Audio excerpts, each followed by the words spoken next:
କିଏ ସବୁ ଅଛନ୍ତି ଜଣେ ଜଣେ ଛିଡ଼ା ହେଇକି କହିବ ତମେ ପୁଅ ଛିଡ଼ା ହୁଅ ଛିଡ଼ା ହେଇକି କୁହ ବଡ଼ ପାଟିରେ କୁହ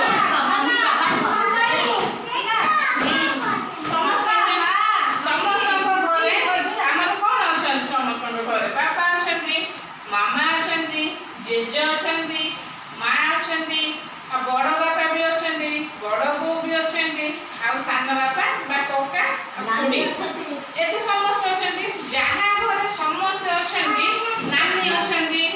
ପିଉସୀ ନାନୀ ସମସ୍ତେ ନାନୀ ଦିଦି ଅଛନ୍ତି ଭାଇ ଅଛନ୍ତି ତା ବହୁତ ଲୋକ ଅଛନ୍ତି ଯାହା ଘରେ ସେ ହେଲା କ'ଣ ବଡ଼ ପରିବାର ଆଉ ଛୋଟ ପରିବାର କ'ଣ ନା ଛୋଟ ପରିବାର ଯାହା ଘରେ ଅଳ୍ପ ଲୋକ ଖାଲି ବାପା ମାମା ଆଉ ଭାଇ ଭଉଣୀ 4 ଜଣ ଯୋଉଠି ଅଛନ୍ତି ସେ ଘର ହେଲା କ'ଣ ଛୋଟ ପରିବାର ବଡ଼ ପରିବାର ମାନେ ଜେଜେମା ବାପା ମାମା ବଡ଼ ବାପା ବଡ଼ ମାମା ସାନ ବାପା ସାନ ମାମା ଆଉ ପିଉସୀ ନାନୀ ସମସ୍ତେ ନାନୀ ତ ସମସ୍ତେ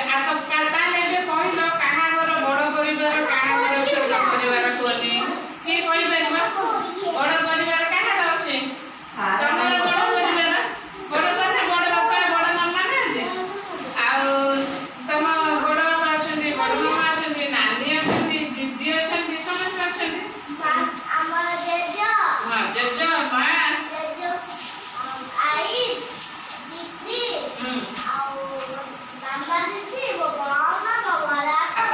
ଏବେ ସେଠି ଏବେ ଇଏ କହିବ ତମେ କହିଦିଅ କିଏ ଅଛନ୍ତି ତମ ଘରେ ସବୁ ତମର ବଡ଼ ପରିବାର ନା ଛୋଟ ପରିବାର କହିଲ